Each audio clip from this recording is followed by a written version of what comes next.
Baik. Bismillahirrahmanirrahim. Kita lanjutkan pembahasan mengenai bonds ya. Nah, sekarang pada pembahasan sebelumnya kita sudah membahas mengenai bonds yang terbit di antara dua tanggal pembayaran bunga, gitu ya.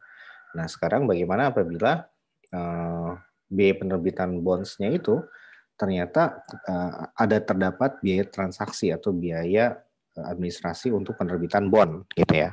Seperti itu. Nah, apa yang harus kita lakukan? Nah, pertama adalah kita harus memahami dulu konsepnya bahwa liabilitas keuangan itu biasanya dicatat pada amortized cost. Ya. Kemudian, nah kalau misalkan dicatat pada amortized cost yang selama ini kita lakukan, maka biaya transaksi atau biaya penerbitan bonds tersebut akan mengurangi carrying amounts dari bondsnya. Gitu ya, misalkan ada biaya 2.000, maka dia akan mengurangi present value dari bonds ya. Jadi kita cari dulu present value-nya dengan menggunakan yield yang sudah kita peroleh dari baik itu dari harga kuotasian level 1 maupun harga kuotasian level 2 gitu ya. Atau kalau di soal bisa langsung diketahui yield-nya. Nah, setelah itu baru kita kurangi dengan biaya penerbitan bonds ya.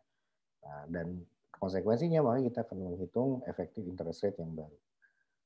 Nah, ini contohnya. Contohnya adalah pada tanggal 1 Januari 2016, PT Semangat Juang menerbitkan obligasi dengan face value sebesar 100.000. Kupon rate 9%, jatuh tempo 1 Januari. Kemudian, bunga dibayar setiap tanggal 1 Januari.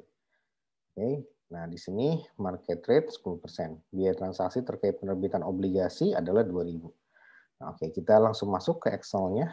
Di sini saya sudah bikin Excel, jadi bonds dengan issuance cost. Nah, di sini sama dengan soal yang tadi ya, kita masukkan dulu face value-nya 100.000, kemudian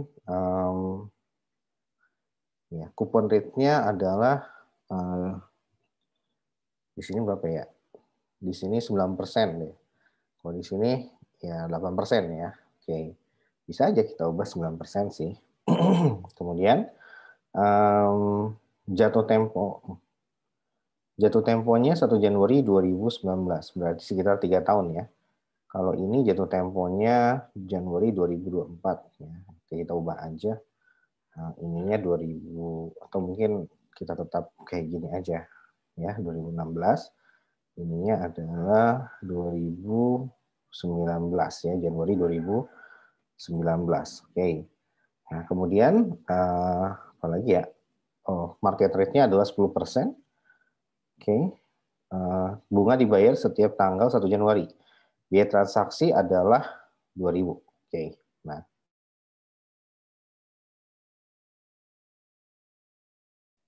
baik. Di sini kita setting dulu ya, 100.000, kemudian juga 2016 ke 2019 adalah 3 tahun ya. Ini kita ubah 3. Nah, dan masih NPR-nya adalah annual ya. NPR-nya adalah annual. Oke. Ini mungkin kita copy aja kali ya. Oops, sorry. Saya udah buat sih sebetulnya contoh yang semi annualnya ya. Tapi yang nggak apa-apa. Kita coba kerjakan yang annual sesuai dengan contohnya di modul di slide-nya tim dosen STAN ya. Oke. Baik, kita mulai kerjakan. Di sini kupon rate-nya 8%, kemudian 9%. Kemudian di sini 10% real rate-nya dibayar setiap 1 Januari. Oke, annual. Oke, nah ini berarti tidak perlu lagi saya bikin ya. Nah, oke, issuance cost-nya adalah 2.000, kemudian terbit 1 Januari 2016. Kemudian sama 1 Januari 2016 atau 16. Kemudian ini sampai 1 Januari 2019 ya. Baik, nah dari sini sudah kita mendapatkan informasi ini, kita mulai plotting ya, plotting langsung aja ke timeline ya. Nah, di sini coba saya jelaskan dulu ya. Jadi pada saat kita mendapatkan 100.000 ya, 100.000. Di 100.000 ini kita taruh di 1 Januari 2019 ya. Ini sama dengan atas 16, sorry. Kemudian 3 periode ya, karena dia per tahun ya. Jadi masih aman, gampang. Kemudian ya, sudah seperti ini ya. Oke, ini kita mungkin hapus aja. Di delete, kemudian shift cell left. Oke, nah, sip. Ini juga 3, kemudian ini ubah jadi 2019. Oke, 100.000 taruh di tahun ke periode ketiga, kemudian kita akan present value-kan ya. Present value-kan di sini tinggal geser aja ke sini ya, 9%. Kemudian di sini apa namanya? Ke atas, sorry. Oke, kemudian kita udah lihat ya di sini rate-nya adalah 9%, kemudian N/nya adalah 3, kemudian PMT-nya 0 karena dia single faktor ya, kemudian minus 100.000 ini untuk future value-nya karena kita mau mempresent value-kan satu aja, satu kali saja. Oke, ini udah cocok. Kemudian interest-nya, nah interest-nya juga sama present value. Oh, tadi saya udah buat ya. Kita pindah-pindahin aja ya dari sini, pindahin ke 3 ya, 3 atas, kemudian dari sini pindahin ke 10. Oke.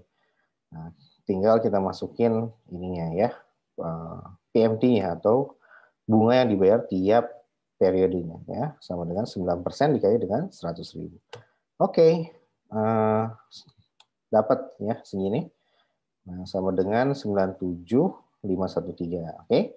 Nah, dari sini ini adalah present value-nya ya. Jadi setelah kita mempresent value-kan principal dan interest, kita mendapatkan totalnya berapa ya. Ini juga bisa kita peroleh ya dengan langsung rumus present value seperti biasa ya, menggabungkan antara principal dan interest. Oke.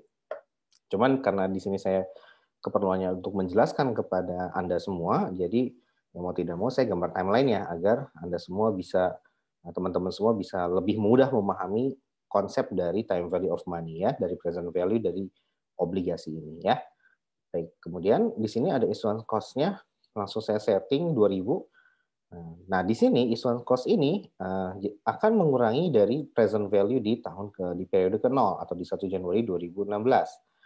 Berapa nilainya? Sama dengan 95.513. Nah, oke. Dari sini kita akan mendapatkan dua harga setelah apa namanya? Jadi mungkin new present value of bonds ya. Nah, ini present value awal ya. Present value dari bonds yang awal ya. Inisial. Kemudian yang ini ada issuance cost-nya dan ini adalah present value yang baru. Nah, kita pakai yang mana? Kita akan memakai yang 95.000 ini ya sebagai acuan. Hanya saja kalau kita memakai 97, kita sudah tahu market rate-nya adalah 10%. Nah, kalau kita memakai yang 95, maka kita prediksi nih. Dari 95 turun ke 95, berarti ada diskon ya. Nah, kalau diskon berarti market rate-nya pasti di atas 10%, ya, lebih besar dari 10%. Nah, maka prediksi kita adalah kita harus mencari effective interest rate yang baru. Dengan prediksi kita pasti di atas 10% karena dia berkurang ya diskon. Ya udah kita langsung masukkan saja. Rumusnya adalah rate ya. Rate, kemudian N/nya adalah 3. Nah, ini ada N/, PMT, PV, future value, type sama GUES. Nah, GUES ini untuk memprediksi. Kira-kira kalau diskon kan berarti ya 10% lah minimal ya, 10% kan. Nah, seperti itu. Oke, tapi kita langsung masukkan PMT-nya adalah minus 9.000. Kemudian juga present value-nya adalah yang 95 ini ya, jangan salah menaruh. Jangan yang 97, tapi yang 95. Future value-nya adalah minus 100.000 ya. Kemudian type-nya adalah dari end of the period sama GUES. Nah, GUES ini bisa macam-macam ya. Mau 0 juga kita isi nggak masalah. Ya. Oke, nah di sini saya pengen coba menebak gitu ya. Pasti di atas 10% ya. Oke, nah ini kita 10 aja isi. Diisi 0 juga boleh gitu ya, diisi 0 juga boleh. Oke. Nah, tinggal enter ya, sama dengan 10,831%. Nah, berarti sesuai ya dengan prediksinya karena ketika kita mendapatkan nilai yang turun, maka udah pasti rate-nya di atas dari 10% ya. Dapatlah 10%, 10,831%. Nah, dari sini tinggal dimasukkan ke tabel amortisasi ya, tabel amortisasi. Nah, di sini karena 3 tahun, jadi ini yang bawah ini kita hapus saja ya. Yang bawah kita hapus saja. Oke, nah seperti ini. Baik, ini kita coba jangan merah-merah ya. Oke. Ini kita kuning-kuning. Nah, baik. Dari sini kita akan menaruh gitu ya, 95 itu berasal dari new present value of bond. Ya, kemudian seperti biasa 9.000 dari yang 9% ke 100.000, interest expense-nya juga dari nah, interest expense-nya kita tidak dari yang 10% ya, tetapi dari interest expense yang baru ya, yang 10,831%. Ya udah langsung dapatlah amortisasi dan diskonnya tinggal expense dikurang cash paid sama dengan 1345. Nah, karena dia berupa diskon atas atau amortisasi atas diskon, maka akan bertambah gitu ya. Amortisasi ini justru akan menambah nilai dari carrying value-nya. Sehingga ya tinggal 95 ditambah dengan 1345 ya, sama dengan berapa? 96858. Kita tarik ke bawah sampai akhirnya dapat 100.000 ya. Nah, kalau seperti ini berarti sudah cocok nih, sudah betul perhitungan kita ya. Tinggal kita pindahkan ke jurnal. Ya, kalau ke jurnalnya gimana? Ya, langsung saja. Nah, di sini cash pada bonds payable senilai langsung netnya ya, langsung netnya 95.513. Tidak usah lagi dicatat yang issuance cost-nya gitu ya, tapi langsung dikurangin ya, karena berdasarkan ini konsepnya bahwa biaya transaksi untuk penerbitan akan langsung mengurangi carrying amount dari bonds dan kita wajib menghitung efektif interest rate yang baru. Oke. Nah, demikian jadi langsung aja gitu, tidak perlu lagi kita catat ya biaya issuance cost-nya karena dia ditangguhkan ya, ditangguhkan seperti itu. Oke, dengan ditangguhkan maka dia akan mengurangi nilai dari si bonds payable-nya gitu ya. Kalau dia fair value accounting maka akan ada initial loss ya sebesar 2.000. Nah, tetapi karena kita amortize cost maka loss-nya ini ditangguhkan. Nah, kalau loss ditangguhkan konsepnya itu dimasukkan ke dalam perhitungan carrying value gitu. Nah, kalau ditangguhkan aset itu kan kalau kita ingat kepada pertukaran aset ya yang chapter 11 atau chapter 10 tentang aset tetap, ketika terjadi pertukaran yang tidak memiliki commercial substance, maka dia akan ditangguhkan setiap gain or loss-nya kepada nilai dari si asetnya. Kalau gain, maka dia akan mengurangi nilai aset, tapi kalau loss dia akan menambah nilai aset. Nah, seperti itu ya. Nah, atau sebaliknya ya, kok saya jadi lupa. Nanti silakan buka kembali ya buku tentang KSO atau pembahasan dari buku Pak Lutfi mengenai aset tetap ya. Nah, ini juga konsepnya sama. Sesuatu yang ditangguhkan itu akan dimasukkan ke dalam nilai dari suatu aset atau nilai dari suatu utang. Nah, kalau di sini berarti kalau di sini loss berarti kalau aset loss berarti akan menambah nilai aset gitu ya. Tapi kalau utang ketika loss-nya itu ditangguhkan maka dimasukkan ke dalam utang justru akan mengurangi nilai dari si hutangnya. Gitu. Jadi kebalikannya kalau loss itu ditangguhkan, asetnya akan bertambah. Kalau utang, loss-nya ditangguhkan, utangnya akan berkurang. Nah, jadi seperti itu ya, seperti itu. Nah, oleh karena itu konsepnya adalah sebetulnya ini nanti dicatatnya kita ada jurnal pembantu gitu ya, seperti ini ya. Jadi jadi pada dasarnya nanti ada bond payable pada 2345 ya, pada cash ya, sebesar 2.000 ini ya.